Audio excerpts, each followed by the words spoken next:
Burn it. If we can't read it, it's useless. Richard Caldwell didn't raise his voice, but the command landed hard enough to silence the entire room, as if the air itself had tightened. A thin stack of off-white pages rested between his fingers, edges perfectly aligned, corners sharp, untouched by doubt until now. Around the 40-foot glass table, 12 people in tailored suits avoided eye contact, their screens dimming, their notes unfinished, their confidence quietly collapsing under the weight of something they could not understand. The symbols on the paper weren't familiar, not Arabic, not Mandarin, not code any software could parse. Just rows of strange markings, loops, slashes, mirrored shapes, too deliberate to be random, too structured to be dismissed. The overhead lights reflected faintly off the ink, turning each symbol into something colder, almost metallic. Someone cleared their throat but didn't speak. Another shifted in their chair, leather creaking softly in the silence. Richard's thumb tapped once against the top page. Then again. Measured. Controlled. Impatient. 48 hours, he said, eyes scanning the room without landing on anyone. I gave you all 48 hours. No one answered. Outside the floor-to-ceiling windows, the city stretched in clean lines and distant movement, traffic gliding like quiet currents far below. Up here, on the 32nd floor, everything felt suspended, untouched by noise, untouched by consequence, until now. Richard turned slightly, extending the pages toward the assistant standing near the wall. Take it down, he said. Have legal archive it or dispose of it. I'm done wasting time. The assistant hesitated, just for a fraction of a second, then stepped forward, heels clicking once against polished marble before stopping beside him. The paper didn't leave his hand right away. His grip tightened, almost imperceptibly. Not hesitation, calculation. Then he released it. The pages shifted, catching the light again, a brief flicker across the surface like something trying to be seen before disappearing. The assistant turned toward the door. And just outside, in the quiet stretch of hallway beyond the glass, a small figure sat cross-legged on the floor, back against the wall, a pencil moving steadily across a folded sheet of paper. Amara Johnson didn't look up when the door opened. She had been waiting there for nearly an hour, her mother still finishing the last offices at the end of the corridor. The hallway smelled faintly of lemon cleaner and warm air from the vents above, a low hum constant but easy to ignore. Her sneakers, borrowed, slightly too big, rested side by side, toes scuffed, laces uneven. The paper in her lap was covered in shapes she had drawn herself, repeating patterns, lines connecting corners, arrows pointing nowhere and everywhere at once. The pencil paused. Just for a moment. Then moved again. The assistant stepped out, the stack of pages now in her hand, and for the briefest second, one sheet tilted loose from the rest, slipping slightly out of alignment. Amara's eyes lifted. Not curiosity. Recognition. The pencil stopped mid-line. Her head tilted just a fraction, gaze narrowing, not in confusion, but in focus. The symbols, those shapes, she had seen something like them before. Not here. Not in offices or books or anything polished and official. Somewhere quieter. Somewhere older. The assistant adjusted the papers quickly, pressing them back into place, already moving past her without a second glance. But Amara was still looking. The hallway seemed to stretch longer, the hum of the vents softer, everything else fading just enough to make room for that single detail burned into her mind. A loop with a break at the top. A mirrored slash beneath it. Repeated. Structured. Intentional. Her fingers tightened slightly around the pencil. She didn't speak. Not yet. But something had already shifted. Something small. Something quiet. And inside the boardroom, behind the glass, Richard Caldwell turned away from the window, unaware that the one person who might understand what he had just dismissed was sitting just a few feet outside, barefoot inside borrowed shoes, holding a pencil over a page that suddenly didn't feel like a game anymore. Give it back. The words came out soft, almost swallowed by the hum of the hallway, but they stopped the assistant. Mid-step. She turned, one eyebrow lifting slightly, eyes scanning down before settling on the small girl sitting against the wall. Amara had not moved from her spot, but her pencil was no longer touching the paper. It hovered just above it, frozen in place like it was waiting for permission to continue. The assistant glanced at the stack in her hand, then back at Amara, confusion flickering across her face. "Excuse me?" she said, not unkind, just distracted, already thinking about the next task waiting behind her. Amara stood slowly, her sneakers whispering against the polished floor as she pushed herself up. She was small, barely reaching the woman's elbow, but there was something steady in the way she held herself, something that did not rush or shrink. "The paper," Amara said, her voice still quiet, but clearer now. "It is not random." The assistant let out a short breath, a reflex more than a reaction. "Sweetheart, this is not something you need to worry about." She shifted the stack slightly, preparing to keep walking. But Amara's eyes did not leave the edge of that top page, the one that had slipped just enough for her to see the pattern break. "It repeats," she added, one step closer now. "But not the way you think." The assistant hesitated again. Just for a second. Not because she believed the girl, but because something in the certainty of that tone did not match the child standing in front of her. Behind the glass, inside the boardroom, movement stirred again. Chairs shifted. A low voice spoke. Richard Caldwell had not sat back down.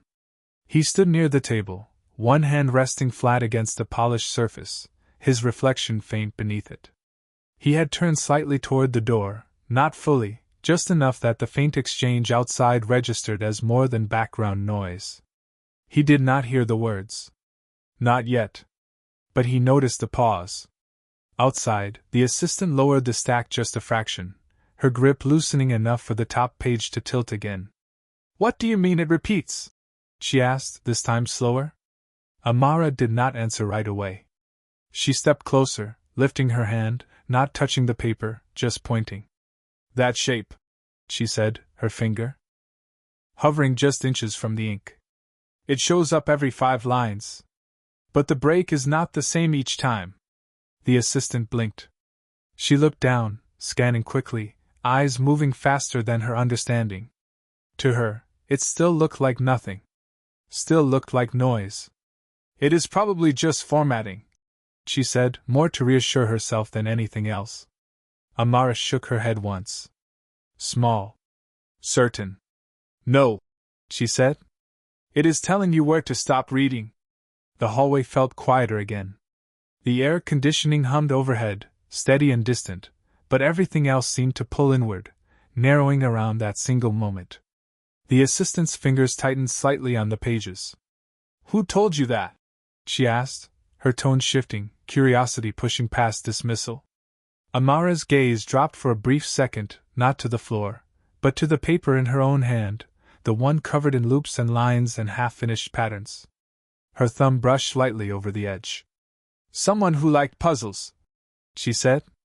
Inside the boardroom, a chair scraped softly against the floor. Richard's head turned fully now. His eyes moved to the glass wall, focusing not on the city beyond, but on the faint reflection of movement just outside. 2 figures. One tall. One small. Still. Unmoving. He did not like stillness, he did not control. Without a word, he stepped toward the door, his shoes silent against the marble, his presence filling the space before he even reached it. The handle turned with a quiet click. The door opened.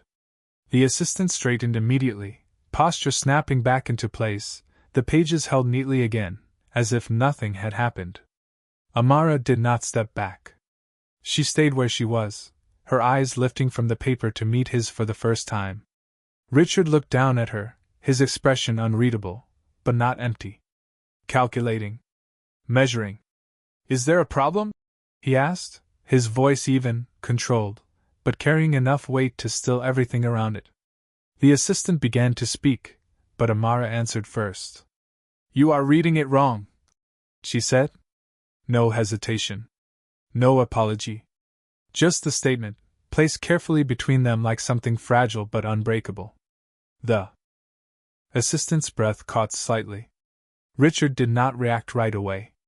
His gaze shifted briefly to the pages in her hand, then back to the girl. Everyone in that room, he said slowly, each word deliberate, has spent years studying languages you have never heard of. His eyes narrowed just slightly, not in anger, but in focus. And they could not read it. Amara nodded once, as if she already knew that part. That is because it is not a language, she said. The words hung there, simple, direct, refusing to be softened. Richard held her gaze for a long second. Then another. The hallway seemed to stretch again, the silence deepening, waiting for something to break it. But nothing did. Not yet. Because for the first time since the pages had landed on that table, someone was not trying to guess what they meant. Someone was certain. Then what is it? Richard's voice did not rise, but it sharpened, cutting clean through the quiet like a line drawn with intent. He stepped fully into the hallway now, the door behind him left slightly open, a thin slice of cold light spilling out across the floor between them. The assistant shifted her weight, uncertain whether to stay or move, but Richard did not look at her again. His attention stayed on Amara. The girl did not answer immediately. Her eyes dropped back to the edge of the page, the symbols catching the overhead light in a way that made them feel almost alive, like they were waiting to be understood rather than read. She reached out, slower this time, and gently took the top sheet from the assistant's hand. The movement was small, but deliberate, and for a second, the assistant looked like she might protest. She did not. Something about the stillness in the air held her there. Amara held the page in both hands, her fingers careful not to crease it. She looked at it the way someone looks at something familiar but forgotten, not rushing, not scanning, just letting her eyes settle where they needed to. It is a map, she said finally. Richard's expression did not change, but something behind his eyes shifted, just enough to register that he was listening now, not dismissing. A map to what? He asked. Amara tilted her head slightly, her gaze moving across the page again, tracing the repeating shapes, the breaks, the mirrored lines. Not a place, she said. A sequence. The word hung there, unfamiliar in the context, but precise. Richard took one step closer. The distance between them closed, but the space did not feel smaller. It felt more focused. Explain, he said. Amara lowered the page just a little, enough that she could point to one of the symbols without losing her place. You see this one, she said. It looks the same every time, but it is not. The line here is longer. The curve is tighter. That means it changes position. Richard's gaze followed her finger. Up close, the differences were almost invisible. Almost. He had not noticed them before. None of them had. Position of what? He asked. Of the meaning, she said simply. The assistant let out a small breath she did not realize she was holding. Inside the boardroom, a few figures had moved closer to the glass, drawn by the stillness, by the shift in energy they could not yet name. Amara set the page against the wall beside her, smoothing it flat with her palm. Then she picked up her pencil again, the one she had been using before, the tip slightly worn, though it pressed faintly where her fingers held it. She began to draw. Not quickly. Not slowly. Just steady. She copied one of the symbols, then another beside it, then another, adjusting each one slightly, exaggerating the differences, making them visible in a way the original had not. The pencil scratched softly against the paper, a quiet sound that seemed louder in the silence. It is layered, she said as she worked. Like when you hide one message inside another. Richard watched the lines form, his eyes narrowing, not in disbelief, but in concentration. A cipher, he said. Amara shook her head. Not just one, she replied. More than one at the same time. The pencil paused. She tapped the paper once. If you read it straight, it does not say anything. That is why no one can translate it. She drew a line connecting two symbols that did not sit next to each other in the original. But if you follow the pattern instead of the order, it changes. Richard's jaw tightened slightly. He looked back at the original page, then at her drawing, then back again. The room behind him had gone completely still now. No one spoke. No one moved. "Show me," he said. Amara nodded once. She turned the paper slightly, angling it toward him, and began tracing the path with her pencil, moving not left to right, but skipping, jumping, following the subtle shifts she had pointed out. "Start here," she said. "Then here. Then this one. You skip the ones that do not change shape." Her voice stayed calm, even, like she was explaining something simple, something obvious, even though nothing about it felt that way. Richard leaned in slightly, his shadow falling across the page. The symbols began to align differently, not as shapes, but as something closer to structure. Not words. Not yet. But direction. "It is not trying to be read," Amara said softly. "It is trying to be solved." The pencil stopped moving. The lines she had drawn cut across the page in a pattern that had not been there before, revealing something beneath the noise, something intentional. Richard stared at it, the faint reflection of the overhead lights flickering across the graphite. For the first time since the documents had landed on his table, he did not see confusion. He saw possibility.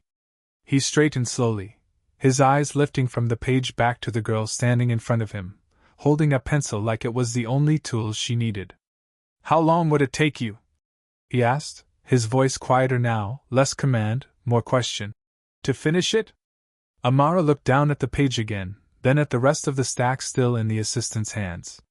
She considered it, not guessing, not rushing, just measuring in her own way. Then she looked back up at him. 7 minutes, she said. 7 minutes did not sound like a long time until no one in the room knew what to do with the first second. Richard did not answer right away. He looked at her, then at the paper in her hands, then at the open door behind him where the boardroom waited, full of people who had already failed. The silence stretched, not awkward but heavy, like something important had just been placed in the middle of the floor and no one wanted to be the first to touch it. Then he turned. "Bring everything back in," he said, his voice steady again, but different now, less final, more precise. The assistant blinked once, then moved quickly, gathering the stack tighter, stepping past Amara and into the boardroom without another word. Richard stepped aside, giving Amara space to walk through first. She hesitated only for a moment, just long enough to glance down at her pencil, then at the page she had drawn on, before stepping forward. The room felt colder inside. The lights were brighter, sharper, reflecting off glass and polished surfaces in clean, unforgiving lines. 12 faces turned toward her all at once, curiosity mixed with something else, something quieter and harder to name. Doubt. Amara walked to the end of the long table, her sneakers barely making a sound. She did not look at the people. She looked at the pages as the assistant laid them out in front of her, spreading them carefully across the surface like something fragile that had already been handled too many times. Richard moved to the opposite side, not sitting, just watching. "You said 7 minutes," he said. Not a challenge. Not a test. Just a marker. Amara nodded once. She placed her pencil down beside the pages, then gently aligned the first sheet with the edge of the table, straightening it until the margins were clean and even. Her fingers lingered there for a second, feeling the texture of the paper, the slight resistance of ink pressed into fiber. Then she started. Not by reading. Not by scanning. She looked at the spaces between the symbols first, her eyes moving slowly, deliberately, like she was measuring distance instead of meaning. The room remained silent, but it was no longer empty silence. It was focused, pulled tight around the small movements of her hand, the slight tilt of her head, the way her eyes paused and then moved again. She picked up the pencil and made a small mark on the edge of the page. Then another. Not writing words. Just dots. Light, almost invisible. She moved to the next sheet, then the next, repeating the process, marking only the symbols that shifted shape, ignoring the rest completely. One of the men at the table leaned forward slightly, his lips parting like he wanted to speak, but Richard lifted a hand just enough to stop him without looking. No interruptions. Not now. Amara's breathing stayed even, Her shoulders relaxed, her focus narrowing with each page. The noise of the room faded for her, the people, the lights, the expectation, all of it dissolving into something quieter, something she had known before. A kitchen table. A dim lamp. A voice explaining that patterns were not about what you saw first, but what stayed the same and what refused to. Her pencil moved faster now, connecting marks across pages, drawing faint lines that only made sense when you stepped back and saw them together. She turned one sheet sideways, then another upside down, aligning edges in ways no one else had considered. The assistant watched from the side, her hands clasped tightly, eyes tracking every movement like she was afraid to miss something that mattered. 3 minutes passed. Then 4. No one checked a clock, but everyone felt it. The air seemed thinner, the stillness deeper, like the room itself was holding its breath. Amara stopped suddenly. Not because she was done. Because she had found something. Her pencil hovered above the page, then pressed down, tracing a path that cut diagonally across the symbols, linking the variations she had marked earlier. She moved to the next page, continuing the line, then the next, building something that had not existed before, something hidden beneath the repetition. Richard leaned in slightly, his reflection bending across the polished table as he followed the movement. The shapes began to shift, not physically, but in meaning, aligning into a structure that felt intentional, controlled, deliberate. Not random. Never random. 5 minutes. Amara did not look up. She did not rush. Her hand moved with quiet certainty, each line placed where it needed to be, no hesitation, no correction. 6 minutes. The final page lay in front of her, untouched until now. She placed her palm flat against it for a second, grounding it, then lifted the pencil and drew the last connection, completing the pattern. The room did not react right away. No one spoke. No one moved. Because they did not yet understand what they were looking at. Amara set the pencil down. Gently. The sound of wood touching paper was soft, but it landed like something final. Then she looked up. Not at the group. At Richard. It is not just a sequence, she said quietly. It is instructions. No one asked what kind of instructions because no one was ready for the answer. Richard did not move at first. His eyes stayed on the pages, on the faint pencil lines that now cut across the symbols with quiet precision, turning chaos into something structured, something intentional.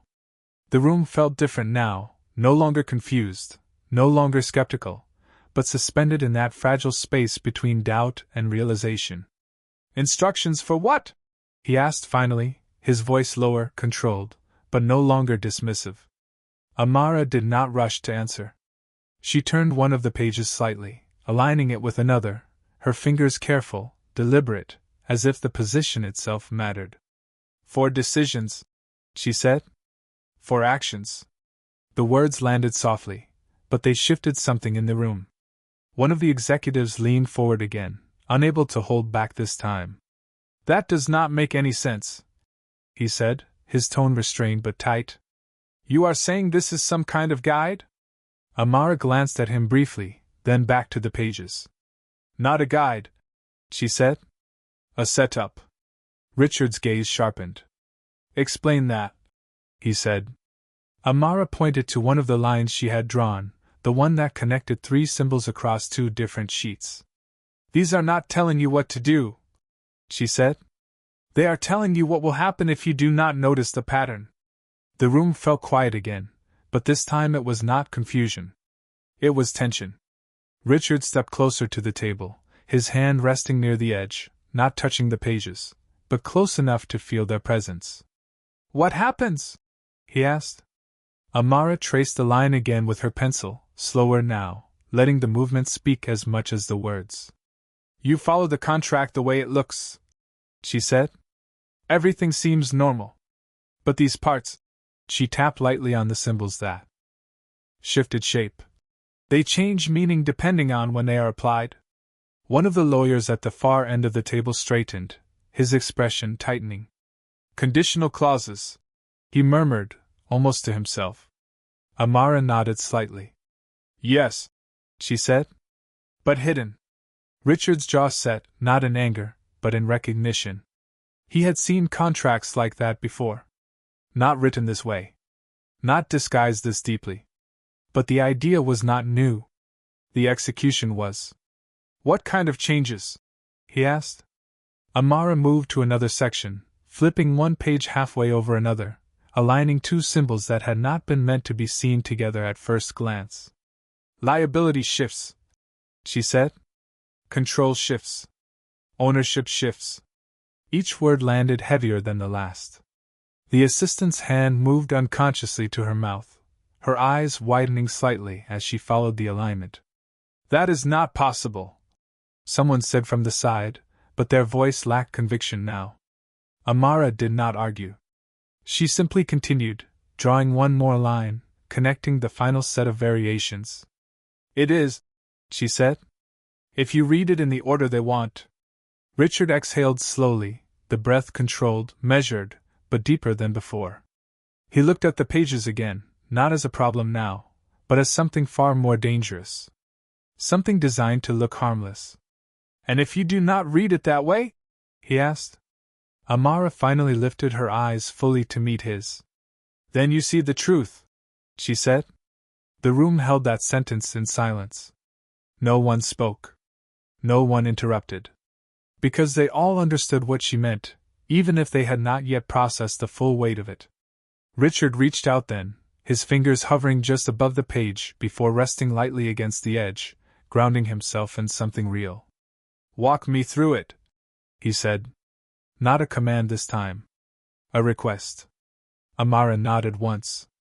She shifted the pages again, arranging them into the pattern she had uncovered, each sheet slightly overlapping the next, forming a path that cut across the table in a way that had never been intended to be obvious.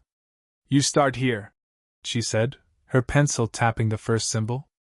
This tells you where the contract looks normal. She moved to the next.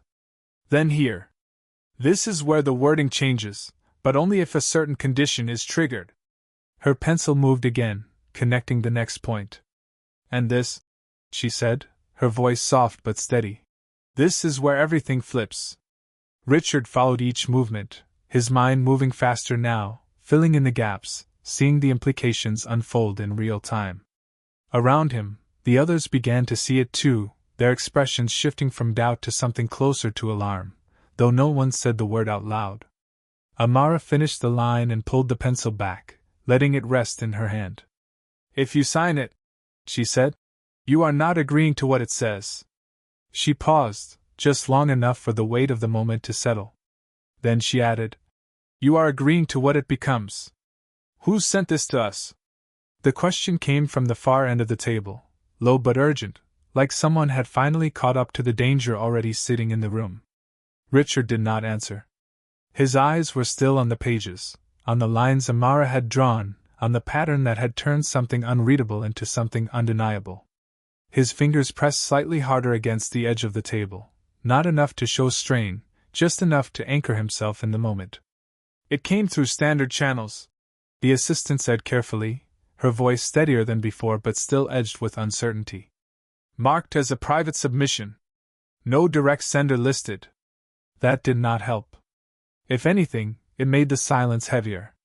Richard lifted his hand from the table and straightened slowly, his posture shifting back into something more controlled, more deliberate, but the calm was different now. It was not dismissal anymore. It was calculation under pressure. If this is accurate, one of the lawyers said, adjusting his glasses with a slight tremor in his hand, then the entire agreement is compromised. Amara remained still at the edge of the table, her small hand resting near the pencil, her eyes no longer scanning, just observing. The room had changed. The power in it had shifted, even if no one had said it out loud yet. Richard looked at her again, longer this time, not as an interruption, not as a question, but as the only person who had not been wrong. How did you see it? He asked. The question was quiet, almost lost beneath everything else, but it carried weight. Amara glanced down at the pages, then at her own drawing, the lines faint but precise. It does not try to hide everything, she said. Only enough to make you stop looking. Richard's brow tightened slightly. Most people read to understand, she continued. But this is made so you stop at what looks familiar. One of the executives let out a slow breath, leaning back in his chair as if the explanation alone had drained something from him. So we missed it because it looked normal, he said. Amara nodded once.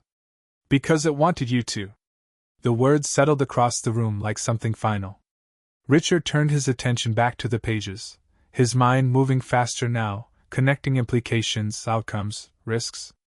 If we had signed this, he said, not to anyone in particular. How long before the shift takes effect? Amara answered without hesitation. Immediately, she said. But you would not notice until it was too late to change it. A quiet tension moved through the room, not panic, but something colder, something more controlled. The assistant stepped back slightly, her eyes still on the pages as if they might change again as she looked away. We need to verify this, one of the lawyers said quickly, already reaching for his tablet, his fingers moving across the screen. Cross-reference the clauses, check for conditional triggers, do it, Richard said, cutting through the motion without raising his voice. The lawyer nodded and moved, but even as he began, his eyes flicked back to the table, to the lines Amara had drawn, as if part of him already knew what he would find. Amara did not move. She stood there, quiet, her presence small against the scale of the room, but impossible to ignore now.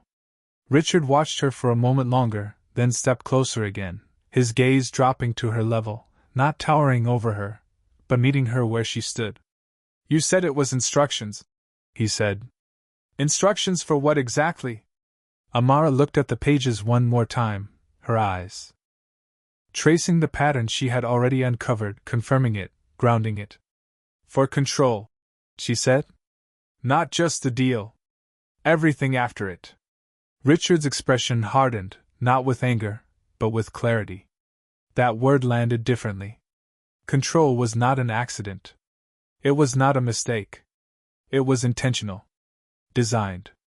Built into the structure from the beginning. So this was never meant to be fair, one of the executives said under his breath. Amara shook her head slightly. It was meant to look fair, she corrected. The difference was small. The impact was not. The lawyer at the tablet stopped typing suddenly, his hand freezing mid-motion. He looked up, his face pale in a way that had nothing to do with the lighting. She is right, he said. The clauses shift exactly where she marked them. The liability transfer is hidden behind layered conditions. If triggered, it moves everything to our side. The room did not react with noise. It reacted with stillness. A deeper kind. The kind that comes when something is no longer theoretical. Richard closed his eyes for a brief second, not in defeat, but in focus, recalibrating, adjusting to a reality that had just changed in front of him. When he opened them again, they were sharper. Clearer. Stop all communication on this deal, he said. No signatures. No responses.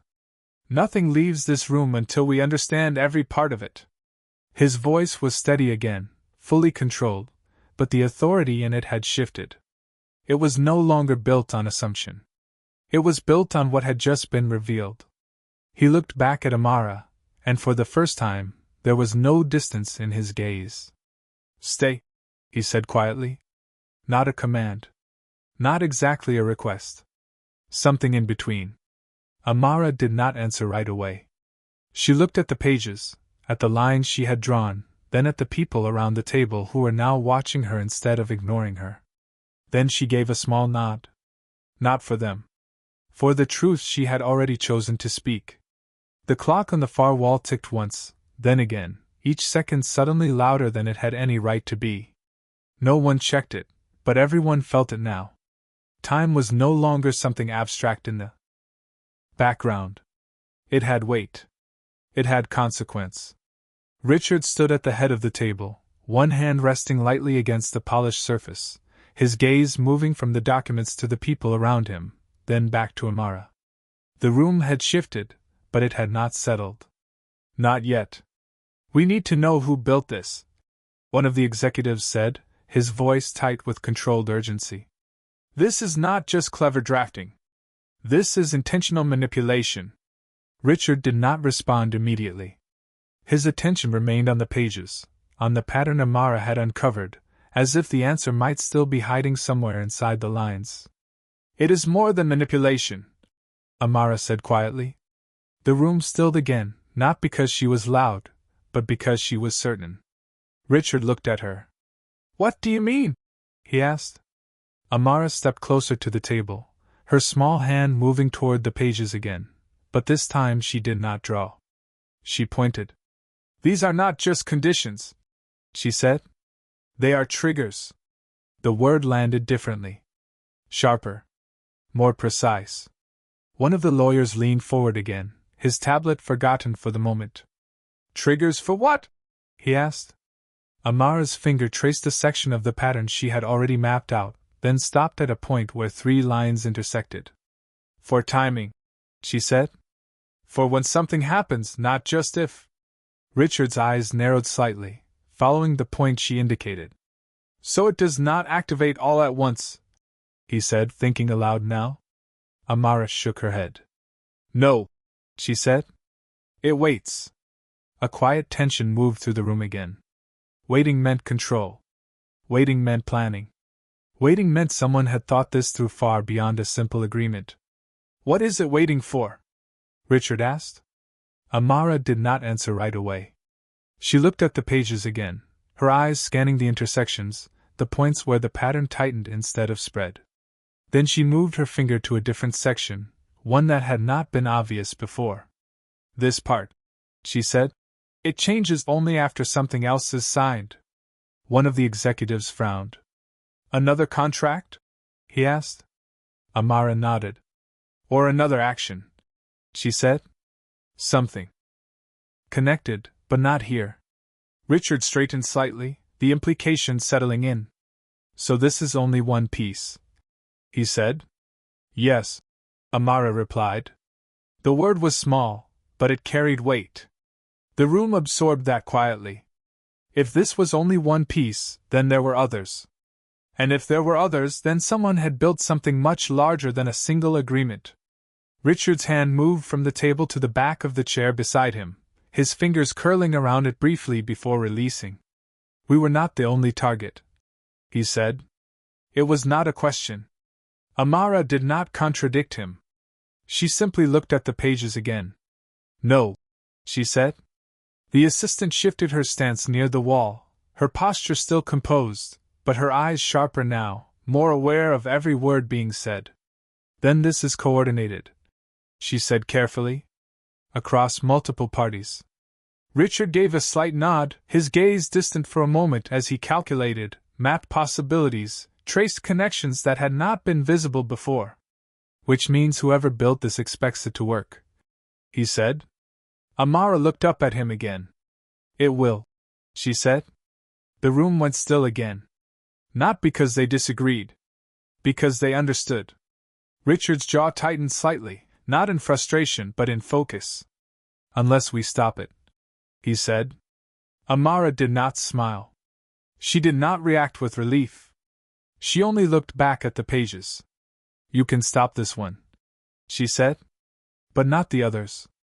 The words landed heavier than anything else she had said so far. One of the lawyers let out a slow breath, running a hand through his hair as he leaned back, the weight of the situation settling into something real, something immediate. We need to find the rest, he said. Richard did not look at him. His eyes were still on Amara. Can you? He asked.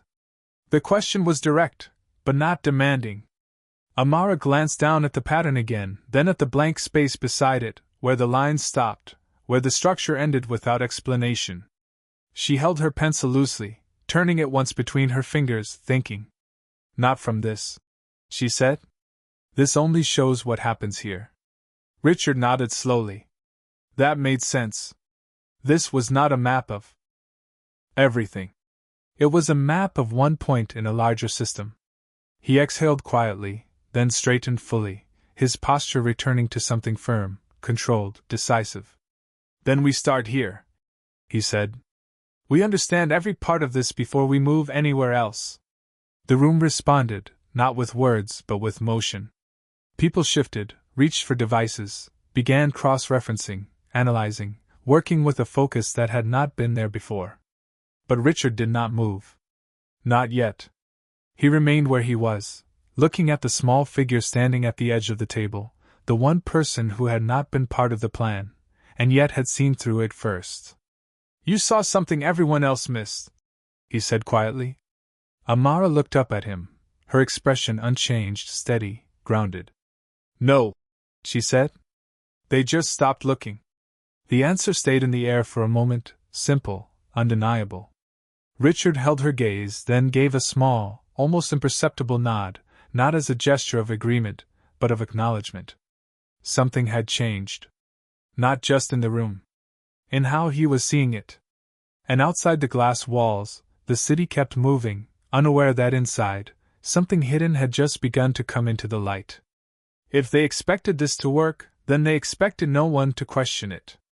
The voice came from near the middle of the table, quieter than before, but sharper now, like the speaker had finally caught up to the weight of what was unfolding. No one responded immediately, but the truth of it settled across the room. Richard remained still, his eyes no longer scanning the documents but watching the way the team moved around them, how their focus had shifted from confidence to caution. Screens lit up one by one, fingers moved faster across glass, data pulled in from internal systems, external filings, anything that might connect to what they had just uncovered. But even as the room filled with motion again, something remained different. No one assumed anymore. Amara stood near the edge of the table, her small figure steady against the backdrop of shifting suits and glowing screens. She was not looking at the devices. She was looking at the pages, at the pattern she had drawn, as if it was not finished speaking yet. Her pencil rested between her fingers, turning slowly, the wood catching light as it moved. Richard noticed. He stepped closer again, not interrupting, just observing. "There is more," he said, not as a question, but as a recognition. Amara did not look up right away. Her eyes moved across the lines again, slower this time, not searching for structure, but for something deeper, something that had not been necessary to understand before. "Yes," she said. The room did not stop, but the energy shifted again, attention pulling back toward her even as work continued. "What else?" Richard asked. Amara placed the pencil down gently and moved one of the pages slightly out of alignment, just enough to expose a section that had been hidden beneath another. The movement was small, but it revealed a new set of symbols, ones that had not been part of the original pattern she had traced. They looked similar, but not identical. Subtler. Less frequent. "These do not follow the same rules," she said. One of the analysts nearby leaned in, squinting at the newly exposed section. "I did not even notice those," he admitted quietly. Amara nodded. "They are not meant to be noticed," she said. "They only show up when everything else looks complete." Richard's expression tightened slightly. "A second layer," he said. Amara did not confirm with words. She simply moved her finger across the page, tracing a path that did not connect in the same way as before. The pattern was looser, less structured, but not random. "This is not about the contract," she said. "It is about the person reading it." That made the room pause again. Not fully. But enough. Richard's gaze sharpened. "What do you mean?" he asked. Amara tapped one of the symbols lightly. "These change based on timing," she said. "Not in the document. Outside of it." One of the lawyers frowned. "That is not possible," he said. "A document cannot respond to external conditions unless—" He stopped himself, the realization catching up mid-sentence. Richard finished it quietly. "Unless it is designed to be interpreted differently depending on when it is reviewed." Amara looked at him and gave a small nod. "Yes," she said. The assistant shifted again, her eyes moving between the pages and the screens where timelines and communication logs were now being pulled up. "So if we had reviewed this yesterday, it might not have shown the same risk," she said. Or if you review it tomorrow, Amara added. The implication settled in immediately. This was not just hidden. It was adaptive. Not in a technological sense, but in a structural one, designed so that the moment of understanding could be missed simply by timing alone. Richard exhaled slowly, the breath controlled but heavier now. That means someone knew exactly when we would look at it, he said. Amara did not respond right away. She looked back at the pattern, then at the second layer she had just revealed. Her fingers rested lightly against the edge of the page, grounding it again. Or they made it so it would not matter when, she said. That answer did not bring relief. It made the room feel smaller. One of the executives leaned back, running a hand over his face as he tried to process the scale of it. This is not just about one deal, he said. This is a system. Richard did not look at him. His focus remained on the pages, on the layers, on the way the structure had been built to avoid detection from every angle. Yes, he said quietly. Amara stepped back slightly from the table, not retreating, just creating space between herself and the pages now that they had revealed more than anyone expected. Her eyes moved to the glass wall for a brief second, to the city beyond, then back to the room. They did not think anyone would see both layers, she said. Richard looked at her again, his expression no longer guarded, no longer distant. There was something else there now. Recognition. Not of her position. Not of her background. But of her clarity. But you did, he said. Amara held his gaze for a moment, then looked back at the pages. I had time, she said. The answer was simple. But in that room, surrounded by people who had been moving too fast to notice what mattered, it carried more weight than anything else that had been said. Richard gave a small nod, almost to himself, as if marking that truth somewhere. Deeper. Then he turned slightly, his voice steady again, grounded in something new. Then we slow everything down, he said. And for the first time since the documents arrived, no one in the room disagreed. Then we slow everything down. The words did not echo, but they settled into the room like a command that no one questioned. Movement shifted instantly. Screens that had been flickering with rapid inputs slowed. Hands that had been rushing across keyboards paused, recalibrated, then resumed with intention instead of urgency. The energy changed from reaction to control. Richard did not move from his place at the table, but everything around him adjusted to that decision. Amara stood a few feet away, watching the shift, her eyes moving not across the screens, but across the people. She noticed the difference immediately. They were no longer trying to prove something. They were trying to understand. It was quieter now. Not silent. Focused. One of the analysts spoke, his voice measured, careful. We are pulling every contract submitted through the same channel over the last 30 days. Another voice followed from across the table. Cross-checking timing triggers against external filings, acquisitions, and scheduled signings. The assistant stepped closer to Richard, her posture composed, but her voice lower than before. If this is coordinated, we may already be inside multiple stages of it. Richard nodded once, his eyes still on the documents. Then we assume we are late, he said. Not early. That changed the weight of everything again. Not panic. Precision. Amara glanced back at the pages, her fingers resting lightly on the edge of the second layer she had uncovered. Something about it still felt unfinished. Not wrong. Just incomplete. Her pencil moved again, almost without thinking, drawing a small mark near one of the symbols that had seemed less important before. Then another. She paused. Tilted her head slightly. The room continued working, but Richard noticed the shift. He stepped closer again, his attention narrowing. You see something else, he said. It was not a question. Amara did not look up right away. Her eyes stayed on the marks she had just made. It is not part of the system, she said slowly. It does not fit. Richard's expression sharpened again. What does that mean? Amara tapped lightly on one of the smaller symbols, the one that had been hidden deeper than the others. Everything else follows a rule, she said. Even the parts that are meant to confuse you. She moved her finger slightly. But this does not. One of the lawyers leaned in again, his focus shifting immediately. An error? He asked. Amara shook her head. No, she said. It is too consistent to be a mistake. Richard's gaze moved between her hand and the page. Then what is it? He asked. Amara did not answer right away. She traced the small symbols again, not connecting them like before, but counting them silently, her lips pressing together slightly as she measured the spacing. Then she moved to another page, finding the same symbol again. Then another. Each one placed far apart, almost invisible unless you were looking for something that did not belong. Her pencil began to mark them, one by one, lightly circling each occurrence. The pattern was different. Not linear. Not layered in the same way. It felt separate. Intentional, but hidden beneath everything else. It is not part of the instructions, she said finally.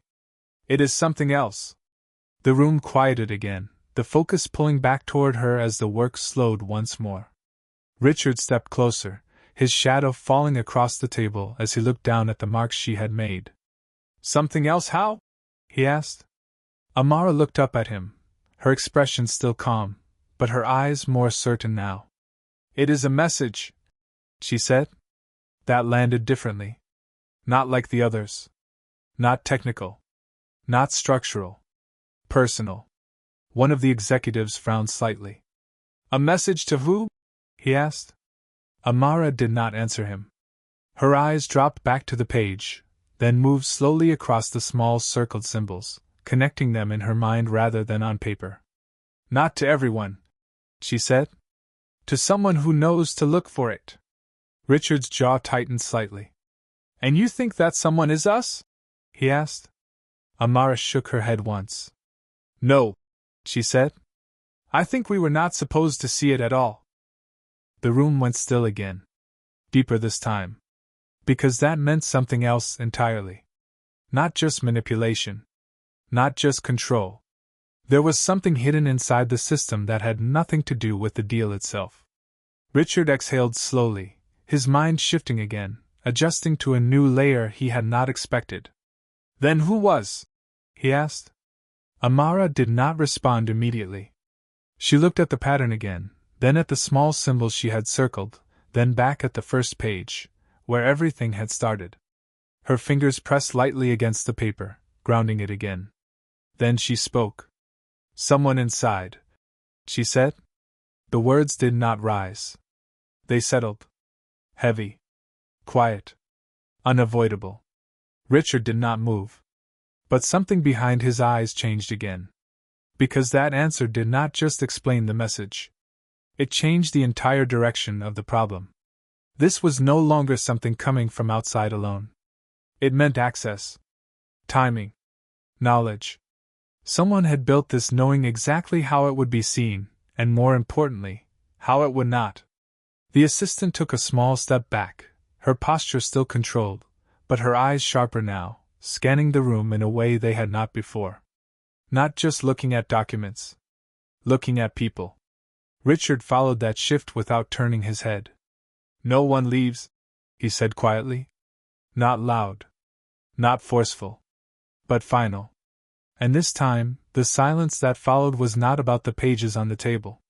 It was about everyone standing around it. No one leaves. The sentence did not rise above a normal tone, but it carried enough weight to settle into every corner of the room, pressing against the glass walls, the polished table, the quiet breaths that followed. No one argued. No one even shifted toward the door. The stillness was different now. It was no longer about confusion or discovery. It was about awareness. Richard did not look around to check compliance. He already knew. His eyes remained on the pages, but his attention had widened, extending beyond the documents to the people standing near them. The assistant moved first, not toward the door, but toward the control panel on the wall. With a single touch, the glass dimmed slightly, the transparency softening, turning the outside world into a muted blur of motion and light. Inside, everything became more contained. more deliberate. Internal access logs, Richard said, his voice steady, controlled. Pull every interaction with these files from the moment they entered the system. One of the analysts nodded quickly, fingers moving across the screen with renewed focus. Tracking now, he said. File metadata, access timestamps, user credentials. The room responded again, but this time the movement was sharper, more precise, as if every action carried consequence. Amara stood where she was, her small hand resting near the edge of the table, her eyes no longer on the pattern, but on the people. She was watching differently now. Not the work. The reactions. The pauses. The moments where someone looked away too quickly or stayed too still. Richard noticed that too. His gaze shifted briefly toward her, then followed the direction of her attention without making it obvious. Walk me through the message, he said quietly, drawing the focus back without breaking the tension. Amara looked down again at the circled symbols, her pencil still resting where she had left it.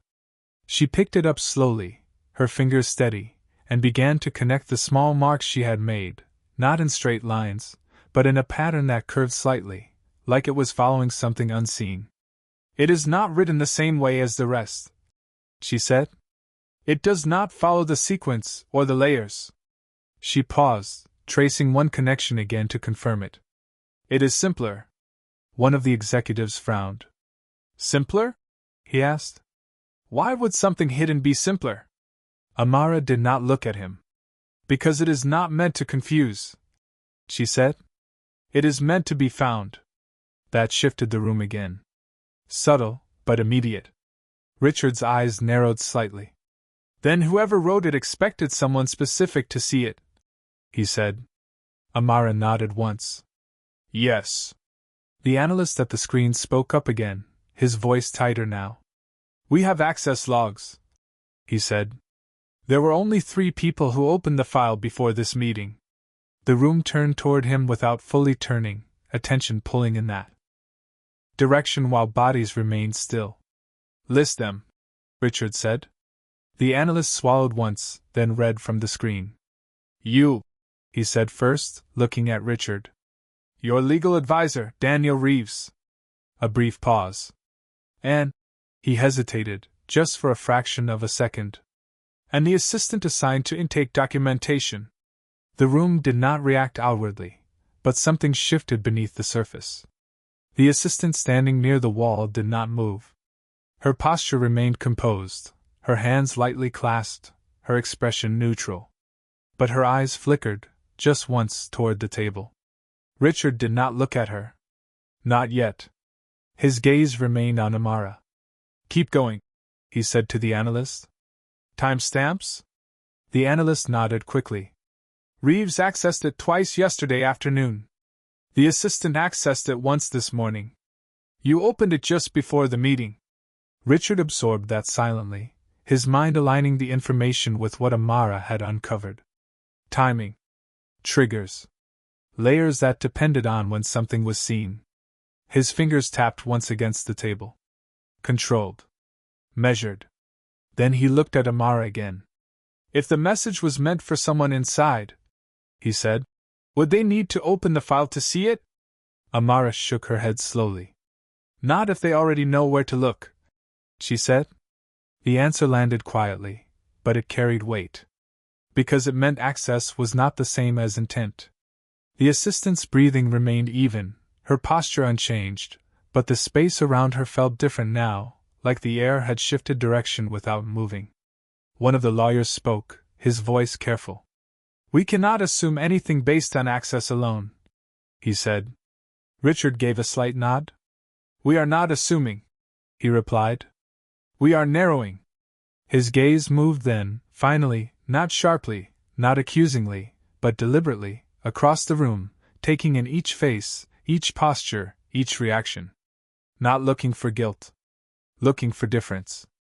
Amara watched that too, her eyes moving in sync with his, but slower, more patient, like she was not trying to catch something, just waiting for it to show itself. The message is not complete, she said suddenly. The room stilled again, attention snapping back to her. Richard turned fully this time. What do you mean? He asked. Amara looked back at the circled symbols, her pencil hovering just above the page. It says enough to warn, she said, but not enough to explain. She paused, her eyes narrowing slightly as she looked at the final mark. It is missing something. Richard's expression sharpened. What? Amara lifted her gaze from the page to the room, not to anyone in particular, but across all of them. The last piece, she said. The words settled into the silence that followed, heavier than before, because now the problem was no longer just what had been found. It was what had not. The room did not move when she said it was missing something, but the silence changed shape, tightening, focusing, turning from observation into something sharper, something closer to decision. Richard did not speak immediately. His eyes stayed on Amara, not questioning her, not challenging her, but measuring the weight of what she had just said. Missing meant incomplete. Incomplete meant vulnerable. And in a system built this precisely, nothing missing was accidental. What kind of piece? He asked finally, his voice quieter now, but more direct. Amara did not answer right away. Her pencil hovered just above the final mark she had circled, her eyes tracing the pattern again, slower this time, as if confirming something she already understood but had not yet said out loud. Not information, she said. A trigger. That word shifted the room again. Not new, but different now. Because it did not belong to the document alone anymore. Richard's gaze narrowed slightly. A trigger for what? He asked. Amara lifted her eyes from the page and looked at the room, not at one person, but across all of them, her expression calm, but certain in a way that did not match her age. For the message, she said. One of the executives frowned. You are saying the message cannot be fully read yet? He asked. Amara shook her head once. It can be read, she said. But it is not complete until something else happens. Richard exhaled slowly, the breath controlled but heavier now. Timing again. Always timing. He turned slightly toward the analyst. Cross-reference the access times with any external actions taken today, he said. Calls, emails, file transfers. Anything. The analyst nodded quickly, fingers moving again, pulling threads together that had not mattered before. The assistant remained near the wall, her posture still composed, but her attention sharper now, her eyes moving between the screens and the table, not missing anything, but not offering anything either. Amara looked back down at the page, her pencil finally touching the paper again, drawing a small line from the last symbol outward, not connecting it to another mark, but extending it into empty space. It ends here, she said softly. But it is supposed to continue. Richard stepped closer again, his shadow falling across the table, his focus narrowing to that single unfinished line. Then what continues it? He asked. Amara paused, her pencil still in her hand, her fingers tightening slightly around it, not from fear, but from thought. She did not look at the page this time. She looked at the room again. A person, she said. The answer did not rise. It settled. And this time, it did not just shift the room. It changed it. No one spoke. No one moved. Because the meaning was immediate.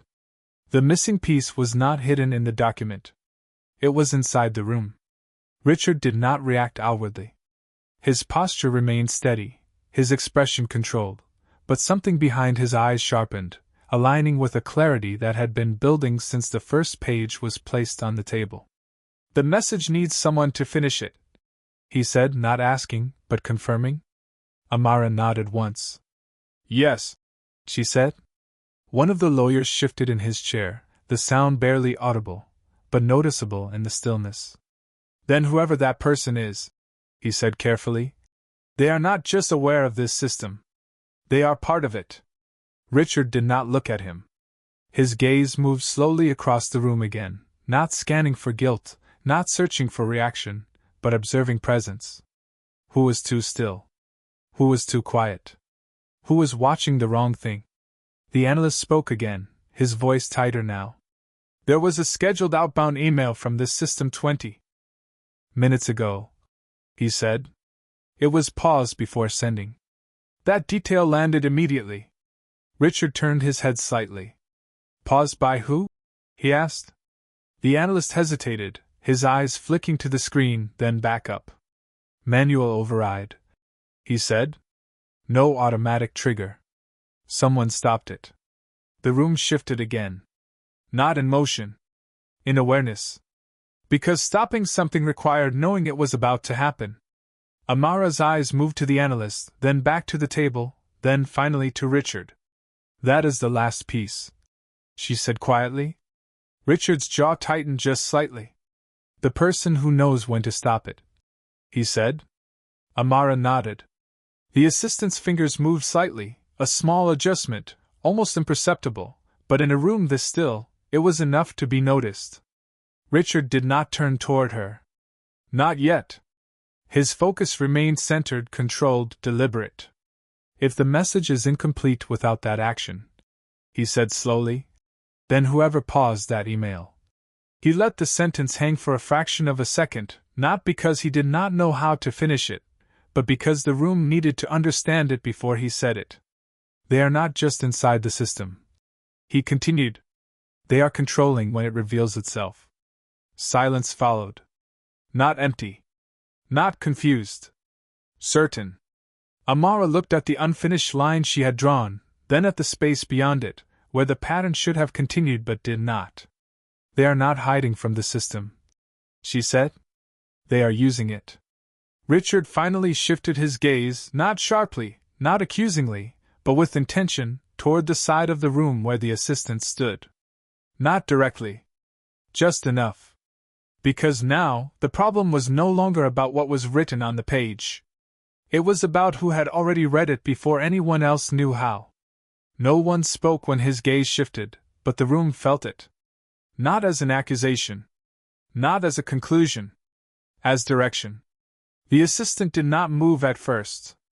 Her posture remained composed, shoulders straight, hands lightly clasped in front of her, exactly as they had been since the beginning.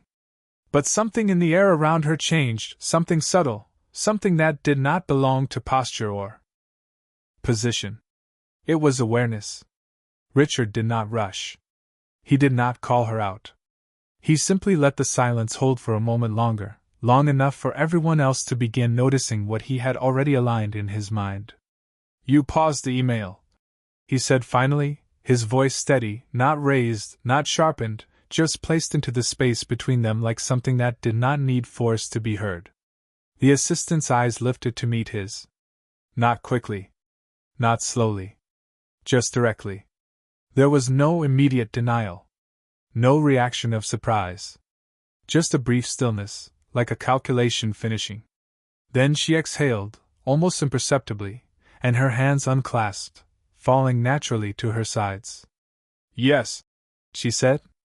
The word did not echo. It did not need to. The room absorbed it in complete silence. One of the executives shifted in his chair, the sound soft but unmistakable. Another leaned forward slightly, as if the distance between them and her suddenly mattered. But no one interrupted. Richard did not change his stance. Why? He asked. Not accusatory. Not emotional. Just precise. The assistant glanced once at the table, at the pages, at the lines Amara had drawn, then back at Richard. Because it was not time yet, she said. The answer landed clean. Too clean. Amara watched her closely now, her small frame still, her eyes focused not on the words, but on the space between them. You knew what it was, Richard said. The assistant gave a slight nod. Not all of it, she replied. But enough. The honesty in her tone did not soften the room. It sharpened it. Enough to stop it, Richard said. Enough to wait, she corrected. The distinction was small. The implication was not.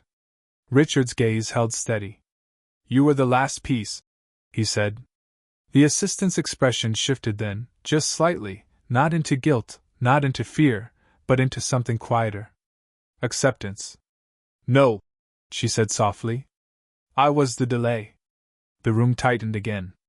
Amara's pencil moved slightly in her hand, a small unconscious motion, as if the word itself had confirmed something she had already seen. Then who is the last piece? Richard asked. The assistant did not answer immediately. She looked at Amara instead. Not dismissively. Not defensively. Carefully. Like she was seeing her fully for the first time.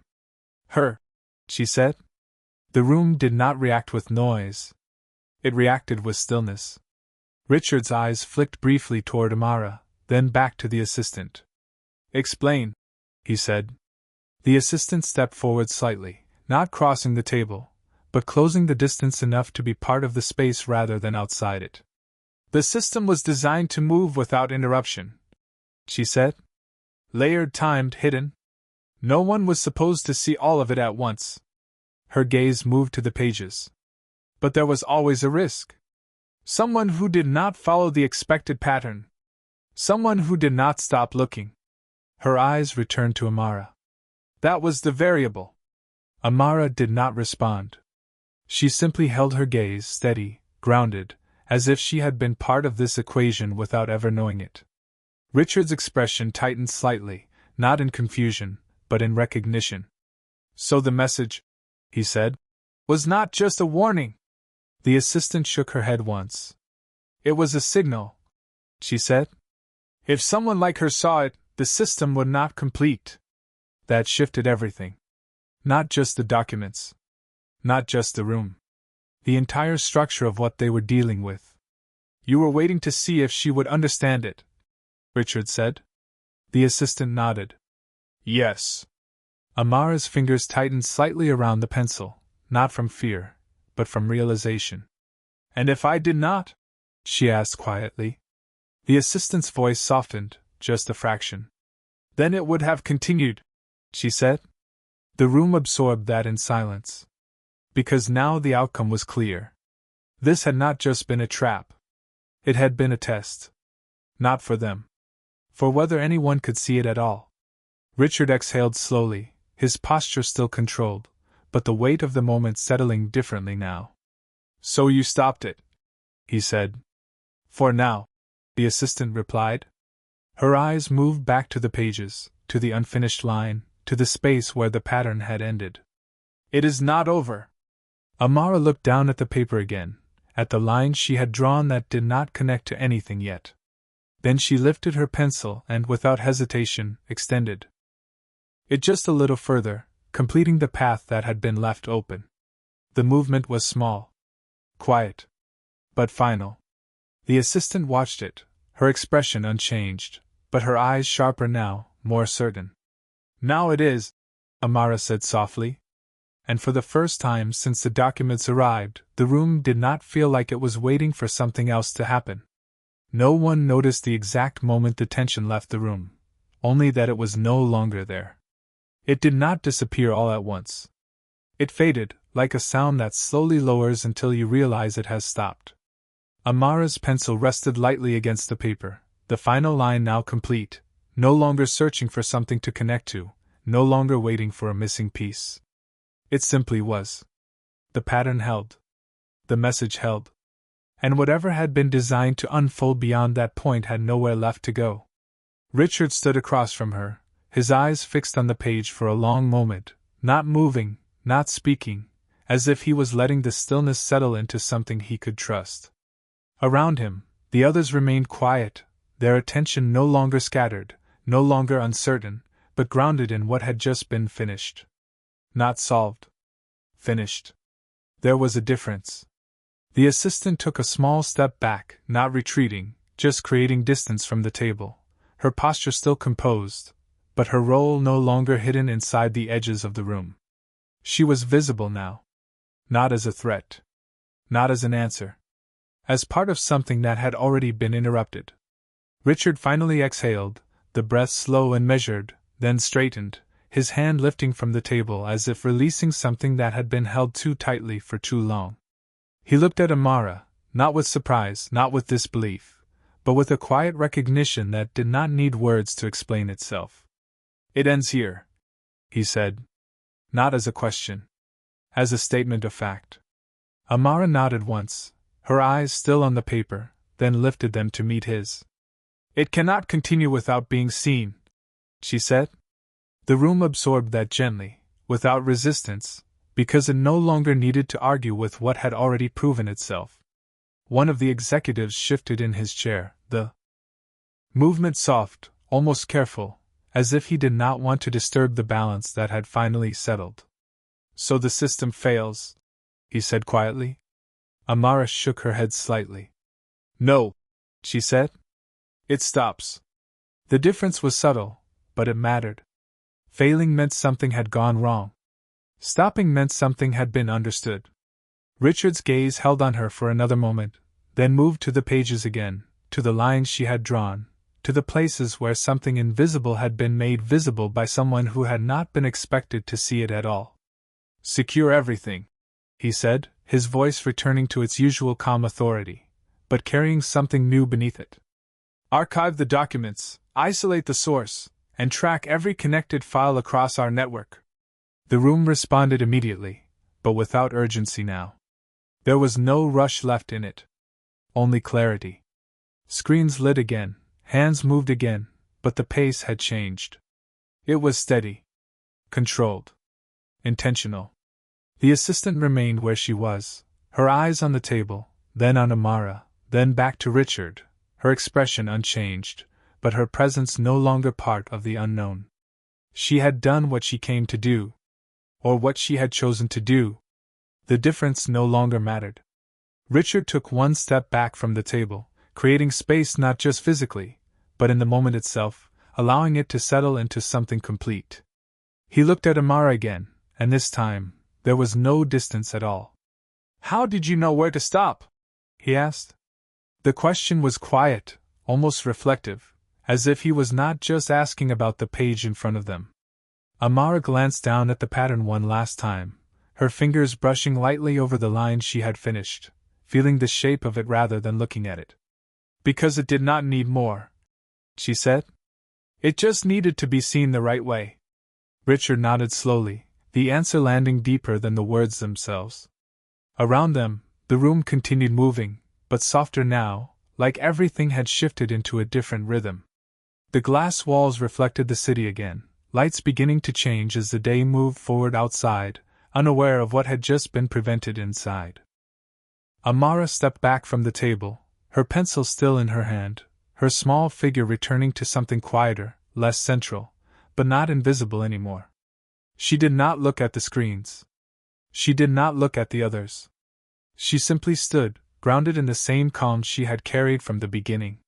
Richard watched her for a moment longer, then turned slightly, his posture settling fully back into place, but not the same place it had been before. Something had shifted. Not in power. In perspective.